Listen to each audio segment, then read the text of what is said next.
Hi everyone, welcome to the Philomet. Aku Edwin Wijaya. Dan aku Aufar Satria. Kami berdua adalah konsultan strategi nih yang suka ngomongin macam-macam hal. Di podcast ini kita bakal diskusiin banyak topik dari politik, bisnis, investasi, dan keuangan, dan juga topik lainnya seperti fisika, filosofi, dan agama. Walaupun kami memiliki pekerjaan yang sama, tapi kami datang dari background edukasi, keluarga, dan latar belakang yang sangat berbeda. Oleh karena itu, kami bakal membawa berbagai perspektif dari kita masing-masing saat kita berdiskusi mengenai topik-topik tersebut. Bila kalian punya topik yang mau kita diskusin juga, langsung aja menghubungi kami di Instagram @philomet.id. Thank you guys. Cheers.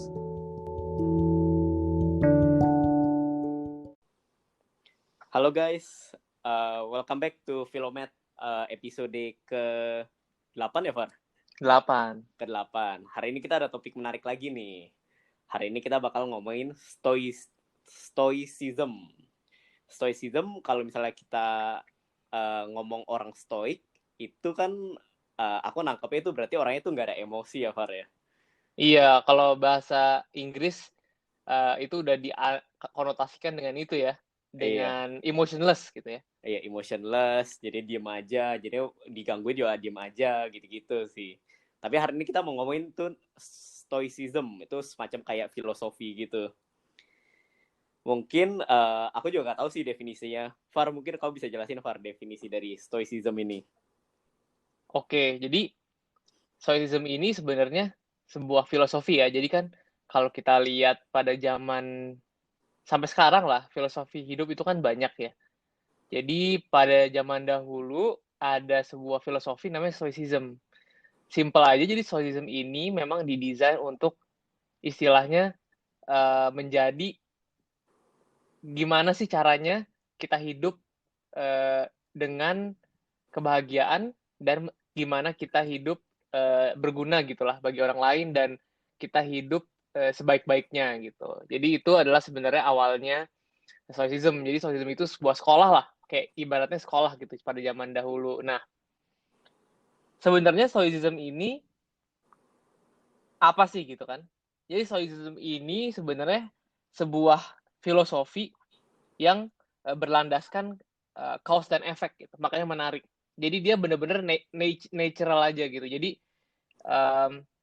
dia berlandaskan nature. Jadi nature itu maksudnya apa? Bukan kita lari keluar terus dengan tumbuhan segala macam, tapi nature itu kita beroperasi sebagai manusia sesuai dengan nature kita sebagai manusia gitu. Dan stoicism ini yang percaya bahwa ya tadi cause and effect, dan kita hanya harus peduli terhadap apa yang kita bisa kontrol aja. Jadi kalau misalnya stoicism dia punya ada kayak circle of control, jadi apa aja yang bisa kita kontrol, nah itu yang harus kita worry.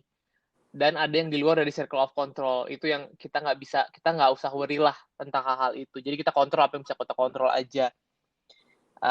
Dan adalah beberapa kayak learningsnya, ada 4 pilar dan sebagainya macam yang mungkin nanti kita bisa ngobrol lagi throughout di podcast Win gitu. Menarik banget nih. Tadi kamu ngomong tentang cause and effect, aku jadi keinget tentang teori fisika nih jadinya nih. Wah, Newtonian ya. Memang Newtonian. menarik Win, karena zaman dulu itu filosofi sama fisika itu satu rumpun. Jadi kan sebenarnya filosofi itu kan mereka mempelajari gimana cara kita hidup dan bagaimana kehidupan di sekeliling kita, including natural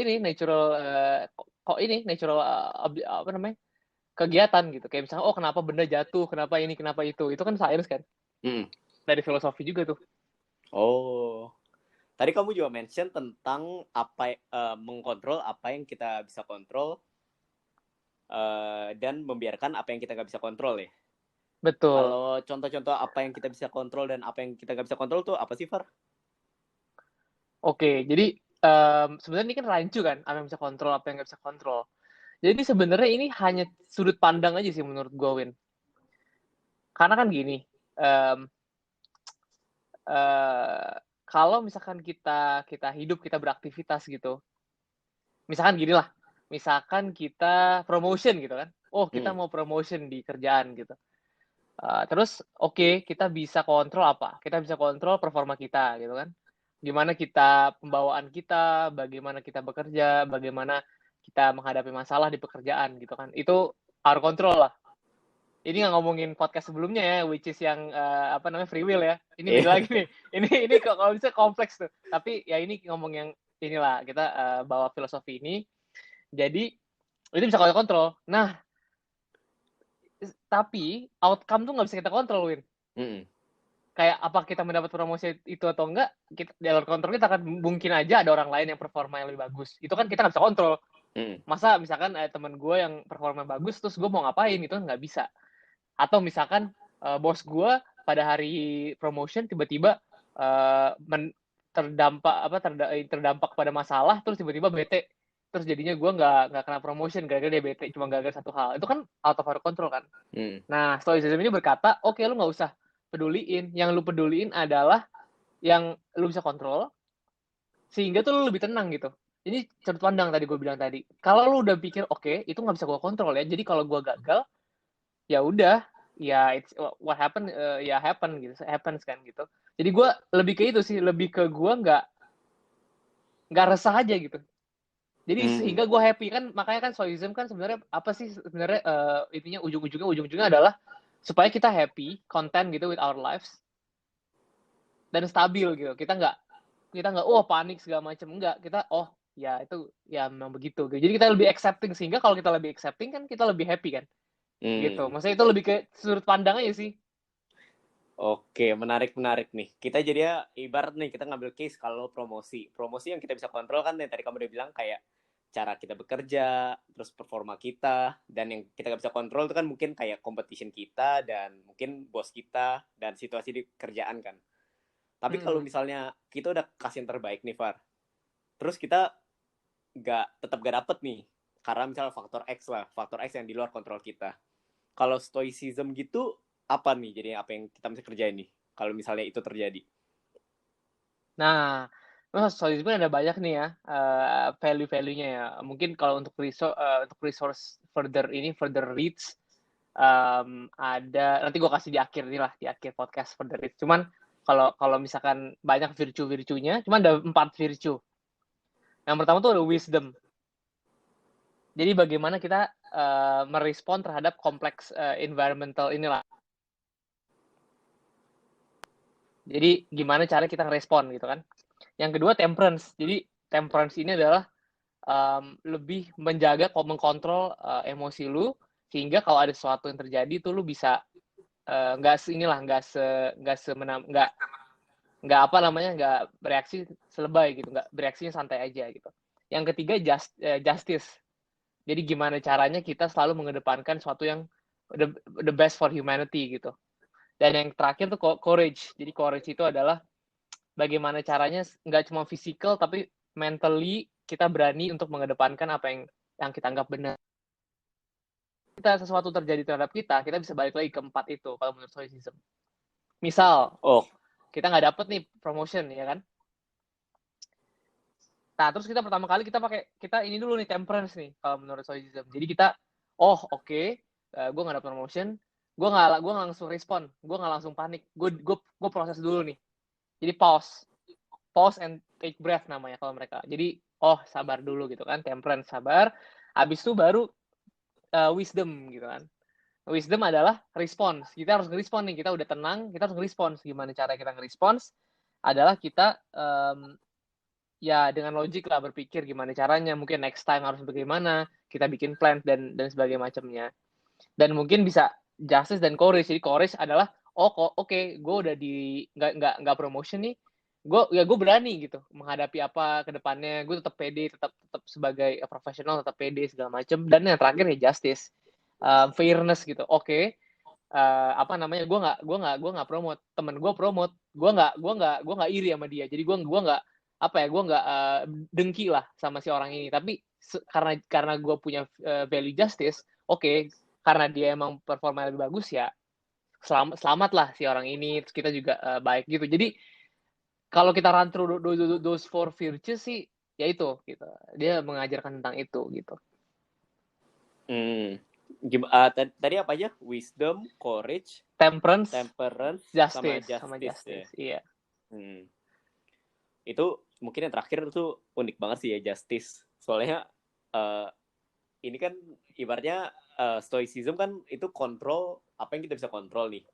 Iya. Terus tiba apa gimana ya maksudnya justice ini kayak gimana caranya dengan mengkontrol apa yang kita bisa kontrol itu bisa membuat justice gitu.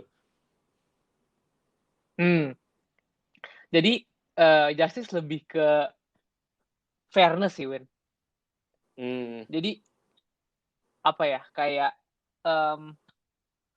ketika ada orang gitu yang melakukan kejahatan terhadap kita, atau misalkan kita tertimpa sesuatu gitu, ya kita tetap menjunjung tinggi apa yang terbaik buat humankind, bukan apa yang terbaik buat kita aja.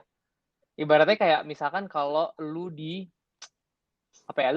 dicolong gitu kan sama pencopet gitu, daripada lu merumitkan masalah gitu, lu kejar, lu gebukin, atau misalkan lu apain gitu, dengan stoicism lu, oh ya ini justice gitu kan, oke, orangnya harus dihakimi tapi bukan oleh orang lain. Jadi gue panggil polisi, ya orang itu ketangkep, ya udah gue nggak dendam, gue nggak apa, ya itu namanya justice gitu. Jadi kayak accept aja gitu, accept itu udah dilakukan, tapi in the end of the day lu lakukan apa yang terbaik buat semua orang gitu, bukan buat ego lu sendiri gitu. Gitu. Dan yang menarik sebenarnya, Win, stoicism ini itu tuh di-apply sama beberapa orang, dijunjung tinggi yang beberapa orang yang dalam course of history memang mereka sangat terkenal gitu kan. Yang pertama contohnya Nelson Mandela gitu. Jadi Nelson Mandela ini salah satu practitioner, believer lah dari stoicism ini. Dan sekarang kan dia memang melakukan hal-hal yang luar biasa gitu. Terus dulu tuh zamannya itu ada Marcus Aurelius, itu salah satu emperor di apa namanya pada zamannya gitu. Dan hal-hal tersebut membuktikan bahwa ya dengan kita stoicism, dengan kita apa namanya, kita kontrol diri, kita apa namanya, kita approach life as it is, kita accept reality, dan kita nggak semena-mena dari semacamnya, kita bisa mengubah dunia juga gitu. Kita nggak perlu mengorbankan orang lain, karena kan banyak nih kayak perilaku-perilaku yang pragmatis gitu kan, yang gue menang lu kalah gitu. Nah, dengan stoicism ini dia nggak kayak gitu, tapi tetap bisa mencapai apa yang mereka mau gitu. Oke, ini stoicism ini mungkin menarik banget sih, Far. Soalnya kalau misalnya aku dengar stoicism itu kita cuma kontrol apa yang kita bisa kontrol, dan kita melepaskan apa yang kita nggak bisa kontrol. Itu aku ngeliatnya itu mungkin kelihatannya kayak pasif ya, Far. Iya, kayak pasif kan. Oh, Iya, satu lagi yang menarik ya, satu kalimat yang menarik mereka bilang gini. Untuk itu menyambung ke ini ya, apa yang bisa kita kontrol ya. Dia bilang gini, apa yang kita bisa kontrol bukan aksi yang kita lakukan, atau bukan sesuatu yang terjadi ke kita, tapi yang kita bisa kontrol adalah how we approach and see things gitu, yang terjadi kepada kita. Misalkan gini, oke, tiba-tiba misalkan Luwin, misalkan tiba-tiba apa ya?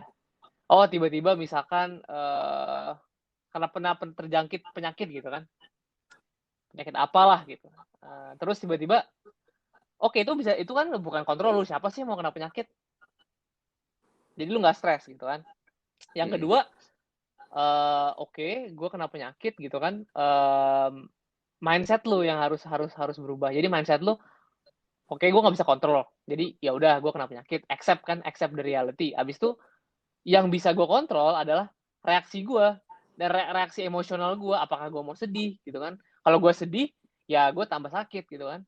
Kalau gue positif aja, gue happy aja, ya oke, gue happy, gue menjalankan hidup gue gitu. Jadi itu yang kuat mereka. Jadi kayak yang bisa lu kontrol tuh adalah respon lu di hidup ini. Karena kalau kita ngomongin free will lagi, apa yang terjadi ke kita, apa yang kita lakukan, itu kan semuanya ini kan, semuanya cause and effect. Tapi yang bisa lu lakukan adalah lu accept the reality, dan mindset lu terhadap reality itu yang bisa lu kontrol gitu. Oke. Accept the reality ya. Pertama kali kita mesti accept the reality. Terus habis kita accept the reality, kita mesti ngapain? Nah, kalau lu udah accept, kalau menurut filosofi ini, kalau lu udah accept the reality, pertama yang akan yang ini gue rasakan juga personally ya. Coba deh, Wit. Menurut ini kok kita discuss lebih dalam lagi ya. Menurut lu apa sih yang menyebabkan lu sedih? Kalau menurut lu, akarnya. Menurut aku ya, kesedihan itu datang kalau ekspektasi kita itu nggak sama dengan apa yang benar terjadi. Mungkin itu sih definisi kesedihan untuk aku. Oke, kenapa? Oke, kalau misalkan ekspektasi nggak sama dengan reality, artinya lu nggak accept reality kan? Iya, Iya kan? nggak Karena accept reality. lu masih punya ekspektasi gitu. Nah, Iya, sementara kalau di Stoicism itu nggak kayak gitu. Pertama lu accept dulu realitinya. Jadi apa namanya, ultra realis lah. Jadi kalau ada sesuatu yang terjadi lu, oke, accept langsung, accept gitu. Karena dengan tapi lu accept, ya kan? Karena dengan lu accept, apa namanya, apa yang lu harapkan sama apa yang terjadi itu jadi satu gitu. tapi kalau misalnya kita ngomong gitu, aku jadi kepikiran nih, Far. Kan tadi aku bilang kan kesedihan itu datang ketika ekspektasi kita itu lebih tinggi daripada apa yang beneran terjadi. Terus tadi kamu bilang itu kita mesti pertama kali accept reality-nya kan. Iya. Tapi kok ini jadi rada deket ke kita menurunkan ekspektasi kita ya. Apakah stoicism itu mengajarkan kita untuk mempunyai kayak ekspektasi yang lebih rendah gitu jadinya, supaya kita nggak bakal kecewa ke depannya. Nah, beda nih. Gini, ini menarik juga nih. Karena kan mungkin di filosofi stoicism yang gue pernah baca lagi nih. Balik lagi nih ke tadi yang promosi. Yang bisa, oke, lu in order for you to move forward, lu harus punya target kan. Jadi target dan ekspektasi itu nggak bisa dihilangin gitu kan. Jadi dia bilang, lu harus punya target dan ekspektasi menurut mereka. Sama kayak lu mau bunuh, misalkan cari zamannya, lu mau bunuh rusa gitu kan. Lu punya bow and arrow. Lu arahin ke dia, ya kan? Lu arahin baunya ke si rusa ini. Itu bisa lu kontrol kan? Balik lagi.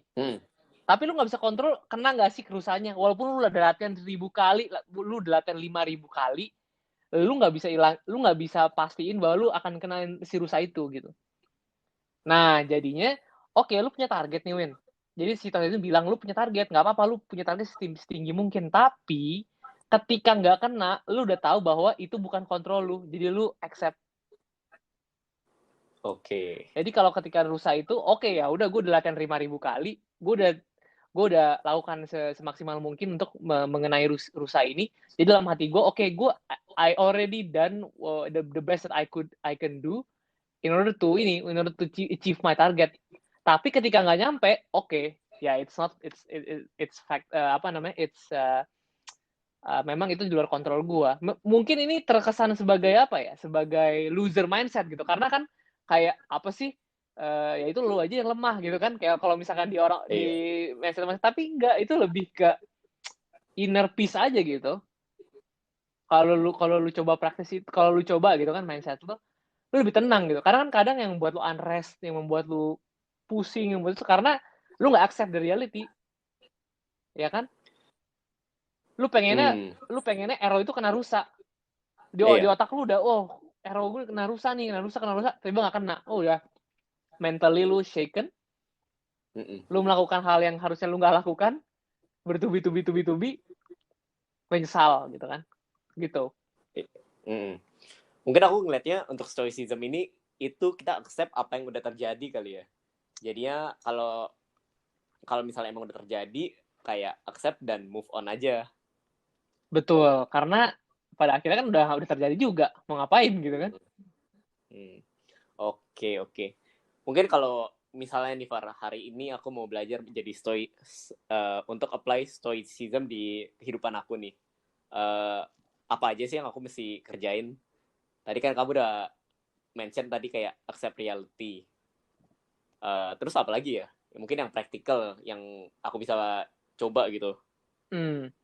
Nah, menarik sih ini.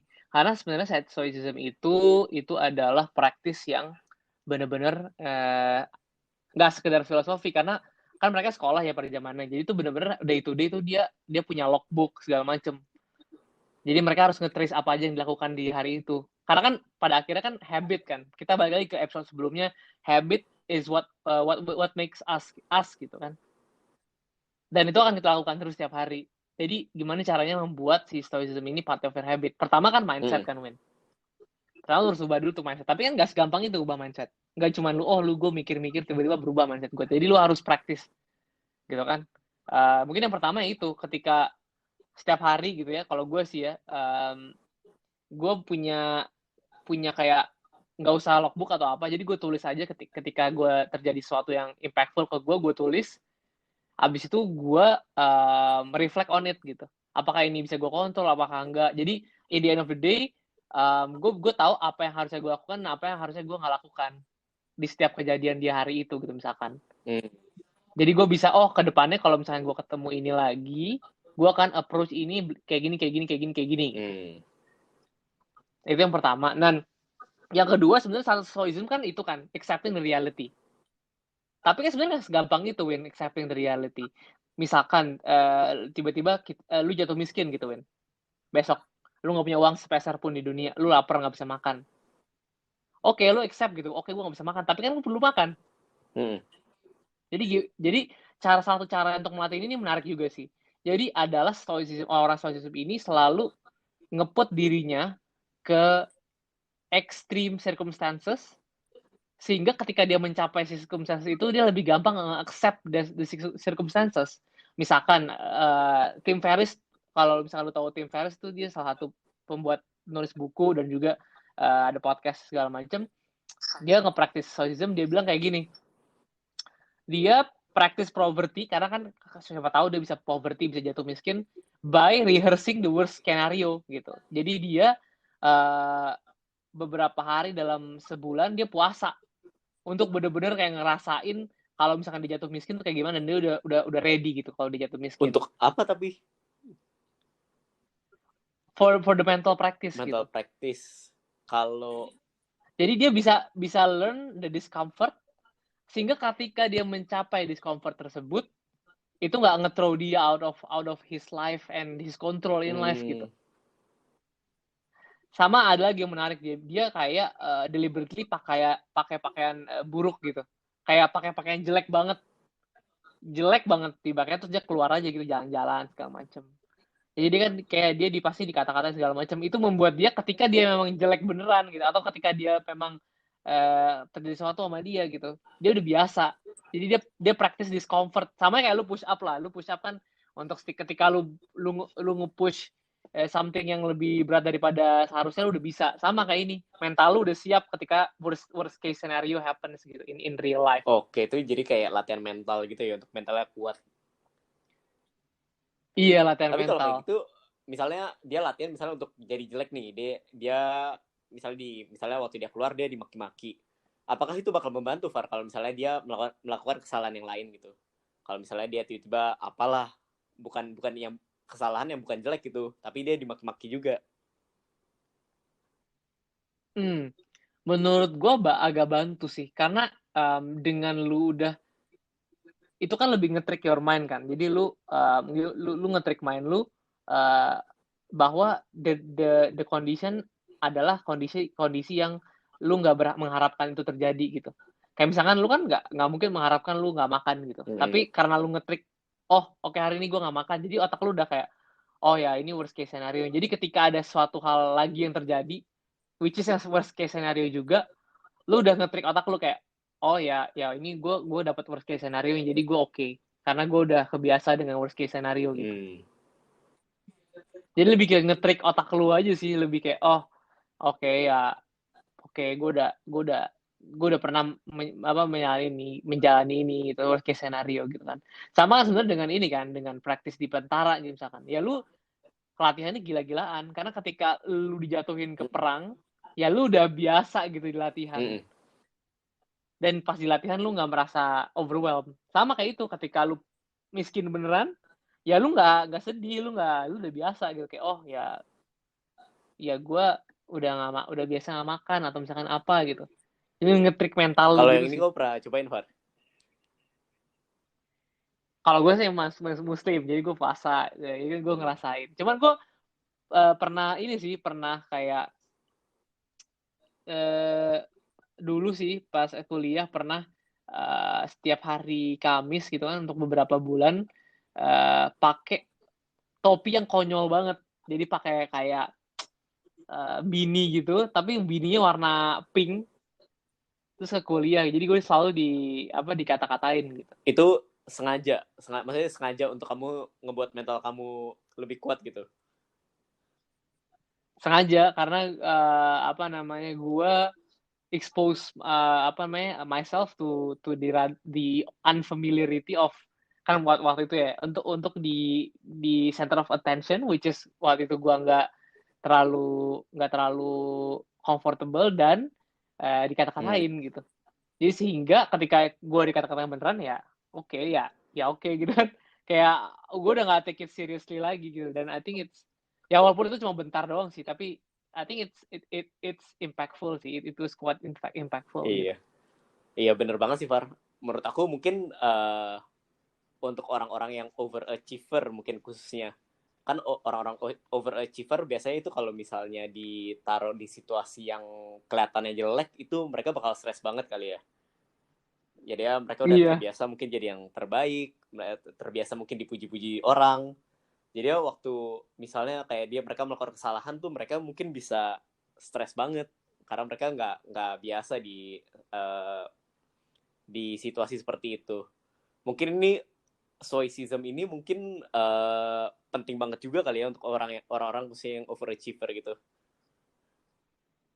betul. Menurut gue sih ini banget ya penting banget. Karena kan kalau orang yang di bawah kan, maksudnya dunia berputar kan lah. Ada di atas, ada di bawah.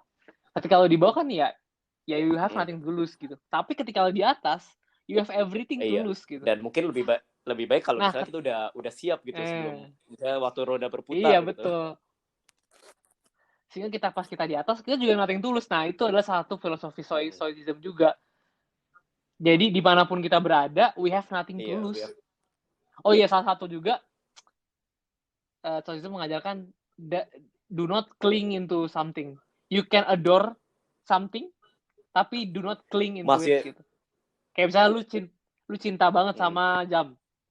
Oke, wah jam ini bagus banget nih, Win, segala macem. Tapi ketika itu diambil dari lu harus praktis. Oke, ya udah itu bomnya itu ya udah itu ambil aja gitu. Kayak gue nggak ke impact sama Oke, itu. jadi itu kayak apa ya membuat gak ada attachment gitu ya.